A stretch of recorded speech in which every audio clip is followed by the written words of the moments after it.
제가 좋아하고 또 많은 사람들도 하는 덕담이 행복하십시오라고 하는 말이지요.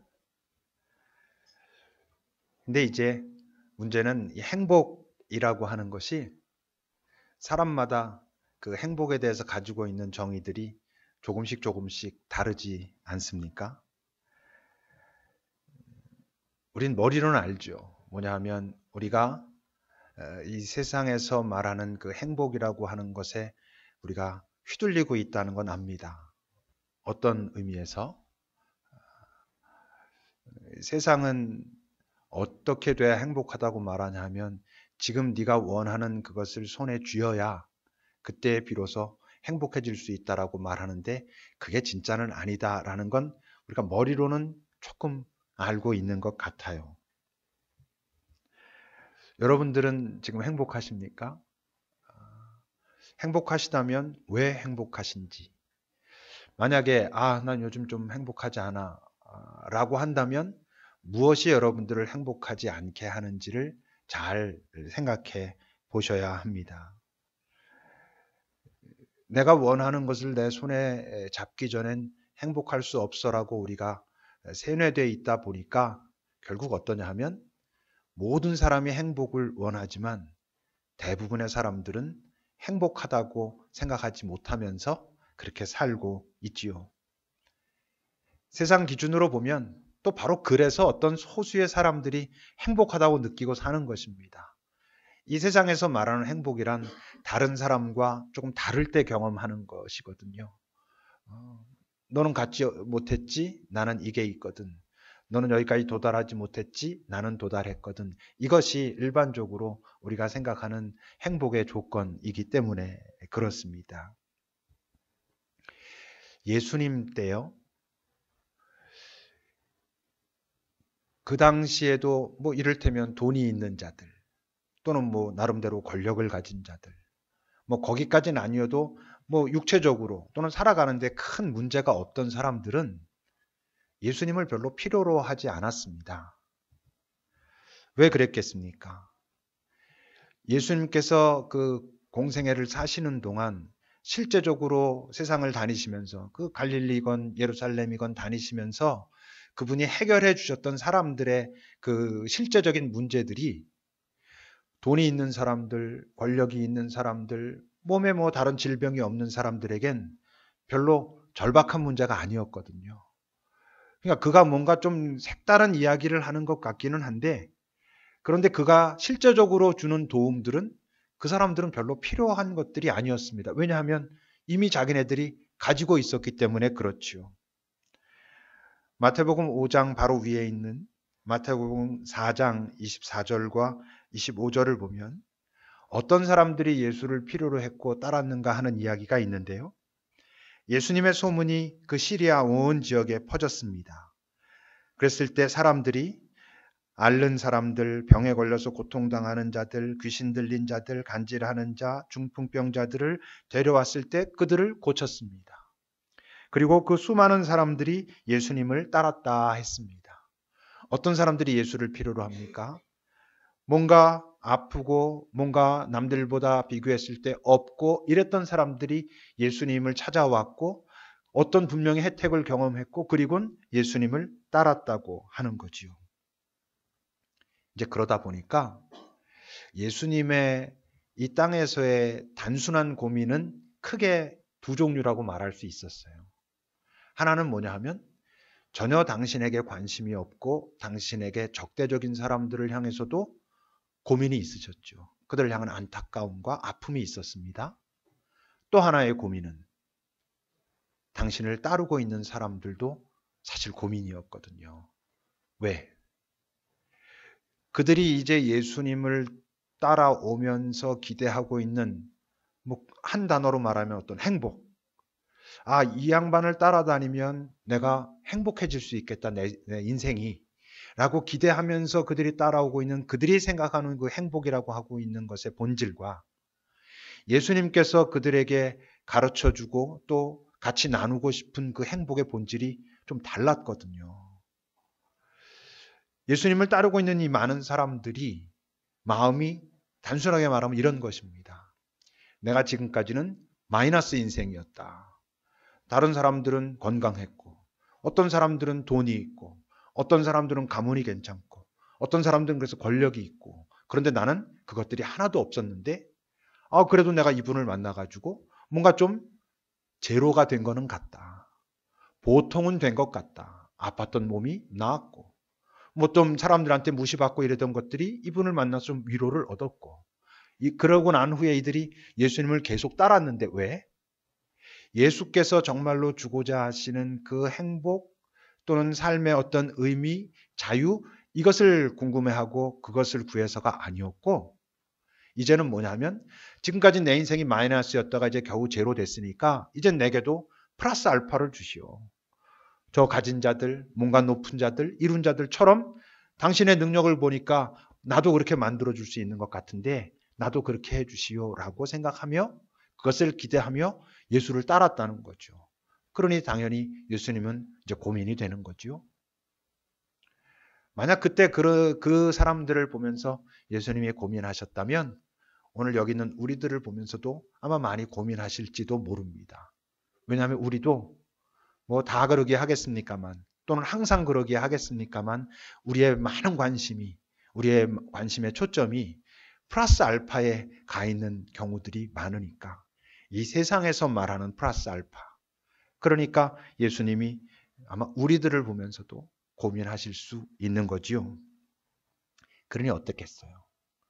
예수님 입장에서는 당신을 따르지 않는 사람들도 뭐 나름대로 숙제지만 당신을 따라오고 당신이 우리의 주님입니다. 당신이 우리의 왕이 됐으면 좋겠습니까? 하는 사람들도 숙제였었거든요. 그러니까 어땠겠어요? 그들에게 진짜 행복이 뭔지, 어떻게 해야 정말 자유로운 인생이라는 것이 되는 것인지를 가르쳐 주셔야 할 그런 필요를 느끼셨던 거지요. 그런 가르침을 다 모아놓은, 집대성해 놓은 그 정수가 산상수훈입니다. 마태복음 5장, 6장, 7장을 산상수훈이라고 하는데 풀어서 말하면 예수님께서 산 위에 오르셔서 가르친 가르침이라고 말하는데 실제로는 마태복음의 저자 마태가 예수님이 이런저런 가르침을 여기저기서 가르치신 것을 이제 마태복음을 기록하면서 한 곳에 모아놨다고 말할 수 있지요. 그분께서 이런 것을 우리에게 가르치셨다. 정말 행복한 사람은 이런 모습이다라고 우리에게 가르쳐 주셨다라고 모아놓은 것이고 그 산상수훈 중에서도 가장 중요한 핵심이 이제 우리가 앞으로 8주 동안 살펴보려고 하는 팔복 이야기라고 말할 수 있습니다. 본문 1절을 여러분 보십시오. 예수께서 무리를 보시고 산에 올라가 앉으셨을 때 누가? 제자들이 예수님 앞으로 다가왔다. 예수님께서 산에 올라가 앉으셨을 때 제자들이 다가왔다. 그러니까 우리가 꼭 알아야 할 것은 이 산상수훈의 말씀 또는 팔복의 말씀은 이렇게 하면 너희들이 구원을 얻을 수 있어. 이렇게 하면 너희들이 천국 가. 라고 가르치신 내용이 아니고 제자들이 다가왔다는 얘기는 무슨 얘기예요? 당신을 믿은 사람들, 어쨌건 당신을 좀 알고 당신한테 관심이 있습니다. 우리에게 뭔가 가르쳐 주십시오라고 생각하고 있는 사람들에게 가르치신 거니까 산상수훈의 말씀은 구원을 얻기 위한 말씀이 아니고 굳이 비교해서 구별해서 말한다면 구원을 얻은 자들에게 하신 말씀이지요. 그러니까 산상수훈의 말씀은 우리가 이 세상에 나가서 전할 말씀이 아니고 산상수훈의 말씀은 우리가 이 세상에 나가서 행해야 될 말씀인 것이죠. 우리에게 하신 말씀이라고 하는 거죠. 근데 이제 문제는 뭡니까? 산상수훈을 많은 분들이 아시고 또 읽었고 그럴수록 어때요? 이게 만만치 않거든요. 이게 뭐 그렇게 내용들이 아주 만만치 않습니다. 근데 왜 만만치 않게 확 다가오냐 하면 예수를 믿었다고 하는 이들도 그렇지만 지금 여기 있는 우리들도 예수를 믿었다라고 우리도 인정하고 그렇게 생각하고 있음에도 불구하고 우리가 굳이 고민하지 않아도 우리가 모르는 사이에 여전히 우리에게 있어서 행복이란 뭐냐 하면 내가 원하는 대로 돼야 되거든. 내가 원하는 대로 되지 않고서는 행복할 수 없다라고 우리가 이미 그냥 그 몸에 배어 있는데, 이 산상수훈의 말씀을 읽으면 읽을수록 이건 내가 원하는 대로 되는 게 아니거든요. 읽으면 읽을수록 자꾸 예수님은 뭔가를 포기하라고 그러는 것 같고, 절제해야 된다 그러는 것 같고, 네가 양보해야 된다 그러는 것 같고, 참으라고 그러는 것 같고, 그러니까 읽을수록 도대체 이렇게 해서 어떻게 행복해지냐, 난 지금도 힘든데 이렇게까지 하려면 정말 돌아버릴 것 같다, 이렇게 생각이 된다고 하는 거죠. 차라리 우리가 앞으로 살펴보고자 하는 팔복의 내용은 원론적인 이야기거든요. 뭐 심령이 가난한 자가 복이 있다, 애통하는 자가 복이 있다, 온유한 자가 복이 있다. 뭐 그건 어떻게 하기보다 그냥 어떤 존재여야 한다 그러니까 나름대로 멋있잖아요. 뭐 심령의 가난, 온유, 애통, 뭐 화평케 하는 자. 그러니까 그건 그래도 괜찮은 것 같아요. 근데 막상 그 뒤에 가가지고 이제 실천 사항으로 가보면 정말 만만치 않거든요. 뭐 원수를 사랑하라부터 시작해서 왼뺨 하면 뭐 오른뺨, 뭐 속옷 달라 그러면 겉옷 벗어주고, 오리 가자 그러면 심리 가지고, 뭐 아무것도 염려하지 말고 뭐 무조건 의를 구하고 막 이러니까 이게 뭐 도저히 그냥 예수님이니까 이렇게 말씀하셨고, 우리는 그저 항상 그냥 마음은 원이로되 육신이 연약하여 그냥 이래야 되는 그냥 그런 것으로 우리에게 자꾸 다가온다고 하는 거지요. 근데 실제로 이제 이 산상수훈을 또는 팔복을 더 깊이 살펴보면 예수님께서 우리에게 너희 놈들 나 믿는다고? 그렇다면 이렇게 살아야 돼 라고 막 강요하시는 그런 말씀이 아니고, 오히려 예수님께서 이 말씀하신 내용들을 잘 차근차근 살펴보면 예수님이 우리에게 말씀하시는 건 뭐냐 하면, 너희들이 이제 나를 믿었고 아직 조금이지만, 또는 너희들이 이제 조금 나한테 관심이 생겼다면, 이제 어느 순간이 됐을 때 너희들이 지금까지 그토록 집착하고 저것을 내가 갖기 전엔 나는 행복할 수 없어 라고 생각했던 그것들이 뭔가 좀 시들해지는 그런 순간이 올 수 있다. 그것들이 좀 시들해졌을 때 너희들은 이런 삶을 살아낼 수 있을 거야. 아마 지금 처음서부터 되지는 않아. 근데 너희들이 어떤 존재가 되면, 어떤 훈련들이 되면, 어떤 것들이 너희들 안에 자리 잡기 시작하면, 이전까지 막 그것 때문에 안절부절하고 조급하고 막 이랬던 것들이 이제 좀 괜찮은데 하는 어떤 그런 때가 오거든. 그게 복 있는 거야. 이렇게 우리에게 말씀하고 계십니다. 팔복의 이야기는 같은 패턴이죠. 심령이 가난한 자는 복이 있다. 애통하는 자는 복이 있다. 온유한 자는 복이 있다. 의에 줄이고 목마른 자는 복이 있다. 이런 형태로 계속 이어가죠. 그 복이 있다는 말은 다른 번역본에 보면 뭐 심령이 가난한 자가 행복하다 이렇게 되어 있습니다. 그러니까 복이 있다라는 얘기는 결국 행복하다 이런 얘기죠.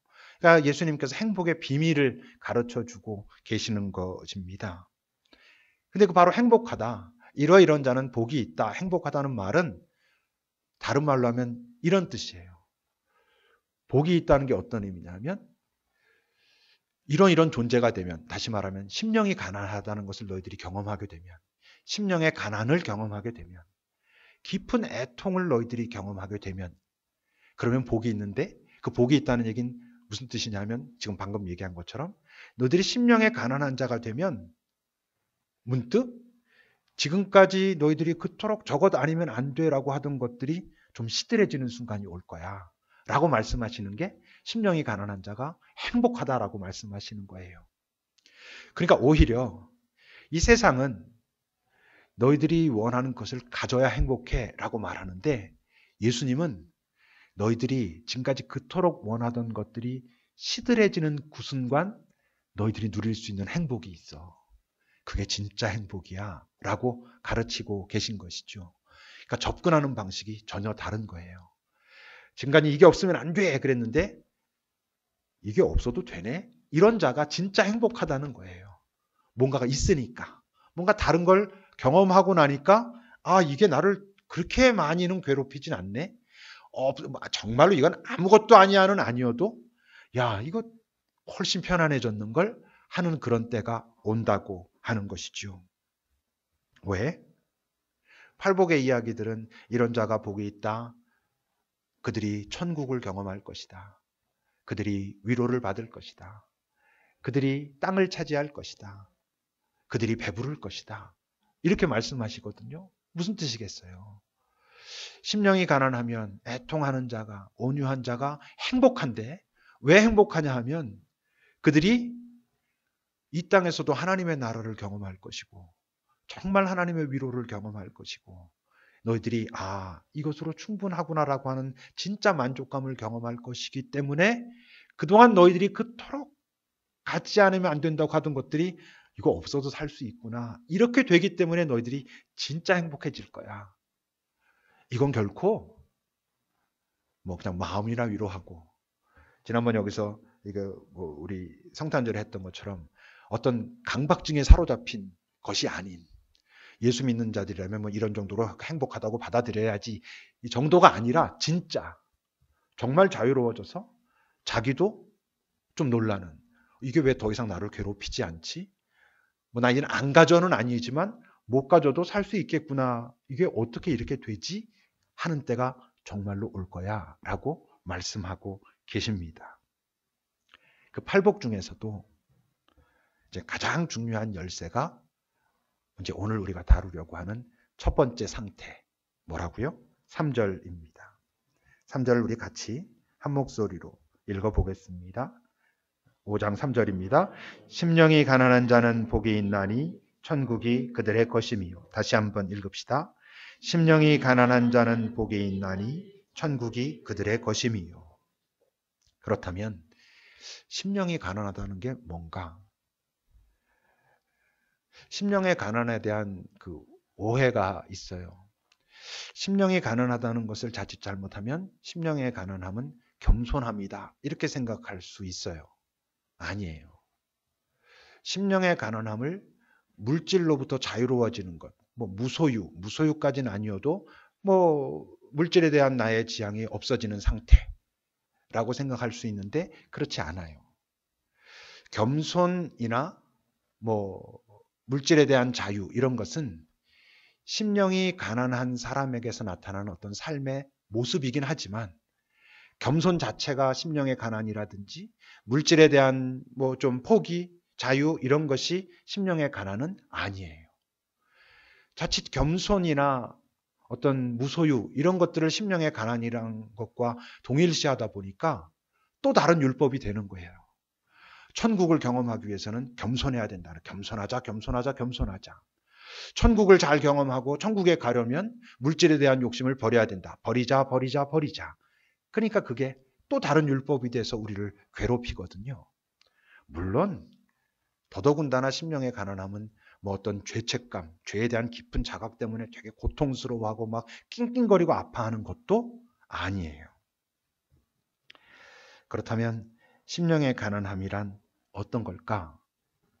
예수님이 말씀하시는 심령의 가난함이란 이런 거예요. 너희들이 이제 나를 조금 알게 되었는데 더 깊이 알게 되면, 다른 말로 하면 너희가 하나님의 실체와 만나게 되면 그때 너희들에게 만들어지는 자기 인식이 있다 하는 거예요. 하나님이 정말 살아계시고 이 하나님이 정말 지금 나를 보고 계시고 나를 사랑하시고 내 앞에 계시는구나가 너무나 분명할 때 그때 내가 나에 대해서 가지게 되는 인식, 이게 심령의 가난이라는 거예요. 여러분들은 그런 경험을 해보셨습니까? 이건 예수님한테 이 말씀 딱 듣고 네 알겠습니다. 제가 심령의 가난 지금부터 하겠습니다. 시작. 이런 거랑 다르다는 거예요. 네, 제가 겸손하려고 애쓰겠습니다. 그러니까 이런 게 아니라는 거죠.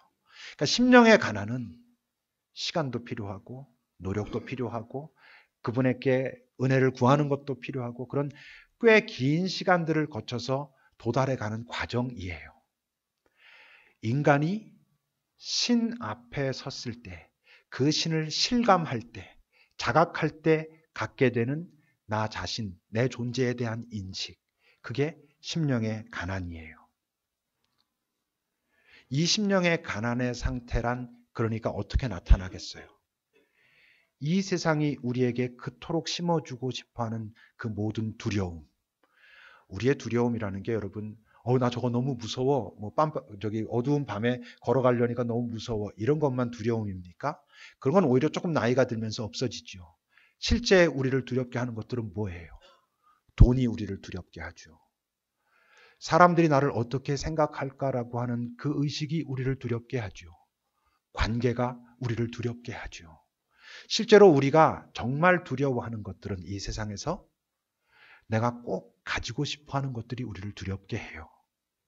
그런데 심령의 가난함의 상태는 말을 바꾸면 정말 하나님이 살아계시고 그 하나님이 내 앞에 계시고 나를 사랑하시고 나를 품으시는구나라고 하는 그때 나타나는 자기 인식, 그거는 그런 두려움이 상쇄되는 거예요.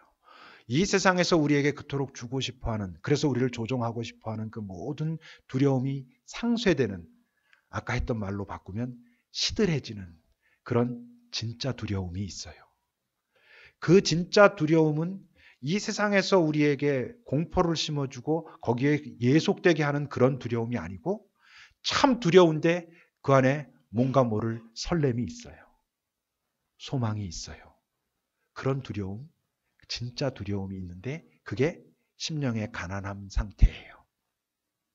예를 들면 이사야 6장에 보면 성전에서 하나님의 영광을 확 체험하죠. 그 당시 그들의 인식은 모든 인간은 하나님 앞에서 죄인이므로 하나님을 대면하여 보면 다 죽음이었어요. 그래서 대제사장만 성막에 들어갔고 들어가기 전에 다 자기를 속죄하고만 들어갈 수 있었잖아요. 근데 이사야가 성전에서 하나님의 영광을 순식간에 확 경험해요. 그때 이사야가 어떻게 탄식하죠? 아, 화로다. 나는 죽게 되었다. 내가 이 부정한 백성들 속에서 같이 살고 나도 입술이 부정한 자로서 하나님의 영광을 보았으니 나는 죽게 되었다라고 깊이 절망해요. 그때 하나님의 천사가 다가와서 그의 입술에 그 숯불을 대면서 뭐라 그래요? 하나님께서 너의 모든 죄를 사하셨다 그러죠. 그때 이사야가 느끼는 그 감동이, 자기에 대한 인식이 심령의 가난함이에요.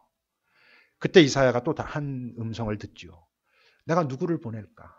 누가 우리를 위하여 갈고, 우리가 많이 찬양하는 그 음성을 들어요. 그때 이사야가 어떻게 대답했다고? 나를 보내소서. 근데 그 말이 실제로 어떤 의미라 그랬어요? 그 원문의 의미는요, 나 같은 자라도 보낼만 하시거든 제가 가겠나이다, 이런 거예요. 우리가 그 찬송을 하면서 으쌰으쌰 믿음으로 헌신, 봉사, 충성 이런 상태가 아니고 자기가 어떤 존재인지 알았기 때문에 그 앞에서 확 자기 자신에 대한 자각이 왔기 때문에 나 같은 자라도 혹시 하나님 당신의 일에 사용할 만하시다 생각하시거든 제가 가겠습니다 라고 말하는 거예요. 그게 심령의 가난이에요.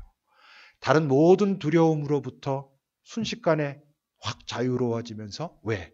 진짜 두려움 앞에 서고 나니까 새로운 용기나 소망이나 설렘이 생기는 그런 두려움이에요. 누가복음 5장에 보면 베드로가 밤새 고기를 잡았는데 하나도 못 잡았잖아요. 나와서 그물을 씻고 있는데 예수님이 오셔서 그 배에 타고 잠깐 띄우라 그러고 사람들한테 말씀을 전하시죠. 베드로가 그 옆에서 그 말씀을 다 들어요.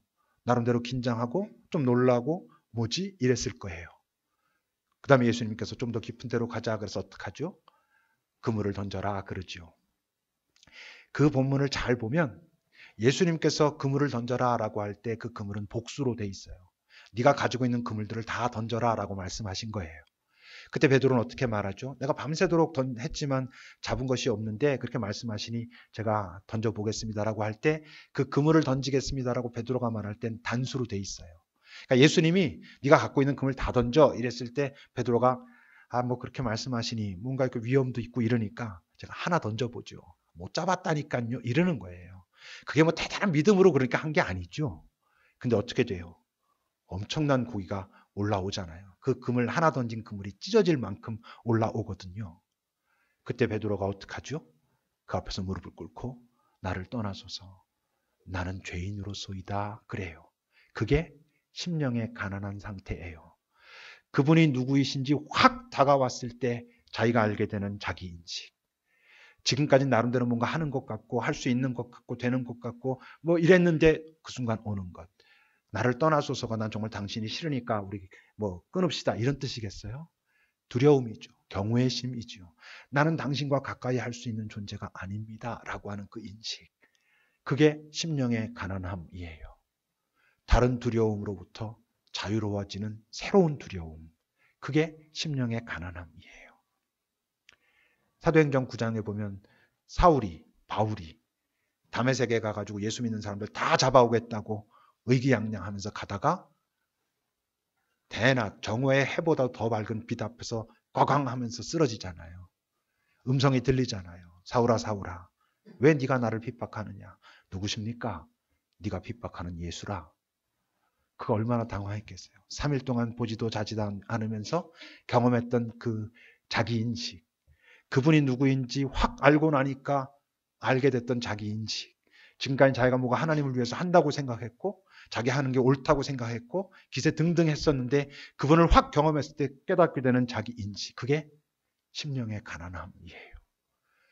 그러니까 그게 진짜 자유로워지는 거예요. 예수님께서 우리에게 말씀하셨어요. 심령이 가난한 자가 복이 있다. 왜? 천국이 그들의 것이다. 죽어서 천국 간다는 게 아니에요. 네가 심령이 가난해지면 천국 갈 수 있어. 그러니까 열심히 노력해서 심령이 가난해져라. 그러면 너 죽으면 천국 간다. 이런 거 아니에요. 네가 이제 나를 알았다면 더 깊이 나를 알아야 된다. 더 깊이 하나님을 경험하게 될 때 네가 심령의 가난한 존재가 될 것이고 심령이 가난한 상태에서 너는 이 땅에서도 천국을 경험할 거야. 하나님의 나라를 경험할 거야. 뭔가를 움켜줘서 행복해지는 게 아니라 그것을 갖지 않아도 내가 이 땅에서 얼마든지 다른 사람들과 더불어 살 수 있겠구나. 내 마음을 그렇게 조급하게 초조하게 막 긴장하며 비교하며 울분을 터뜨리며 살지 않아도 되겠구나라고 만들어지는 그 이상한 자유의 상태. 그 상태를 네가 이 경쟁과 싸움의 현실 속에서도 경험하면서 살 수 있을 거야. 그러므로 네가 그때 복이 있어. 진짜 행복할 거야. 라고 말씀하신 거예요. 예수님의 비유 중에 진주장사 비유가 있죠. 진주장사 비유가 뭐죠? 한 진주장사가 좋은 진주를 찾으러 다니다가 진짜 좋은 진주를 만났을 때 어떻게 했다고? 자기가 지금까지 가지고 있던 모든 소유를 다 팔아서 그거 하나를 샀다고. 왜? 그거 하나로 충분하다는 걸 알게 돼가지고.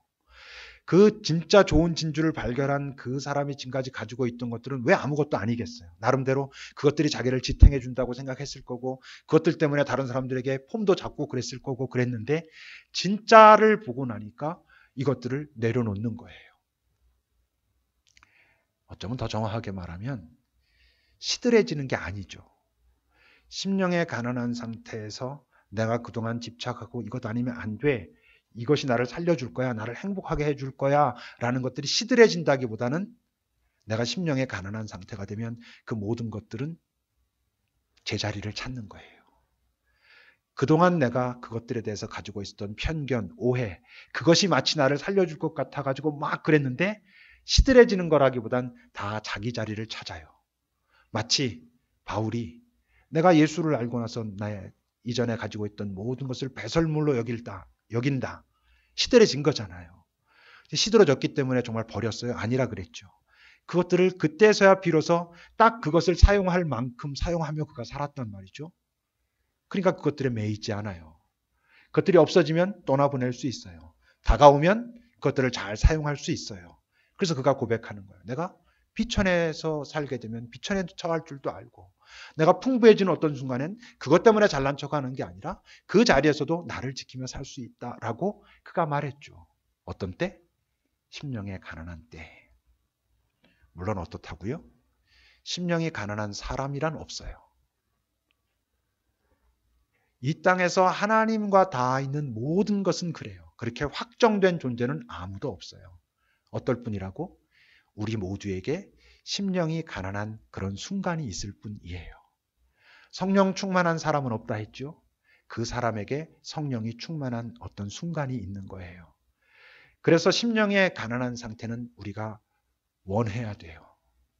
하나님, 내가 정말 당신을 깊이 체험하고 당신이 내 안에 와서 계시고 내 안에 당신과 함께 있을 수 있는 공간이 만들어지므로 그때라야만 내가 도달할 수 있는 그 심령의 가난한 상태의 사람으로 살고 싶습니다를 구하면서 사셔야 돼요. 그러니까 이것 때문에만 되진 않지만 실제로 침묵은 참 중요한 거예요. 왜냐하면 침묵의 상태에서 우리는 가장 내가 뭘 두려워하고 있는지, 내가 무엇 때문에 조급한지 이걸 알 수 있거든요. 그 깊은 내적 침묵의 상태에 들어가야 내가 또 하나님을 놓치고 있었구나. 그분이 나의 구원자여 나의 피난처이시오. 나와 함께 동행하기를 원하신다는 것을 또 놓치고 내가 눈앞에 보이는 이것들 아니면 안 될 것처럼 또 휘둘리고 있었구나. 라는 걸 여러분 침묵하기 전엔 잘 보기가 힘들어요. 왜? 이 세상이 만만치 않거든요. 2016년 제가 그 송구영신 예배 때 우리 교인들을 통틀어서 했던 기도는 실제로 이거였어요. 뭐냐면 하나님, 우리 급입교회 교인들이 2016년에는 많은 것들이 시들해지기를, 많은 것들이 시들해짐으로 실제로는 그 모든 것들이 그들 주변에 있는 많은 것들이 다 제자리를 찾을 수 있기를, 그래서 이들이 그것들로부터 자유로워지기 때문에 그것들을 잘 부리거나 누리거나 아니면 포기하거나 또는 추구하거나 하면서 살 수 있기를, 우리 2016년 마지막에 다 그런 고백들을 하실 수 있기를 바랍니다. 하나님, 제가 많은 것들로부터 자유로워졌고 그래서 내가 진짜 행복을 맛보기 시작했습니다. 그 행복이 내 안에 점점 커지기 시작했습니다. 라고 고백하는 그런 한 해가 되기를 바랍니다. 기도합시다. 심령이 가난한 자는 복이 있나니 천국이 그들의 것이다. 심령이 가난한 자가 복이 있다. 그때 그가 하나님의 나라, 하나님의 질서를 경험할 것이기 때문이다. 라고 말씀하셨습니다. 잠시 우리 그렇게 구합시다. 하나님, 심령의 가난함이 사실 아직은 정확하게 뭔지 알지 못하지만 그것을 주께로부터만 얻을 수 있는 거라면 제가 그것을 구하고 그것을 찾아가는 그런 또 한 해가 되게 하옵소서. 잠시 기도하겠습니다.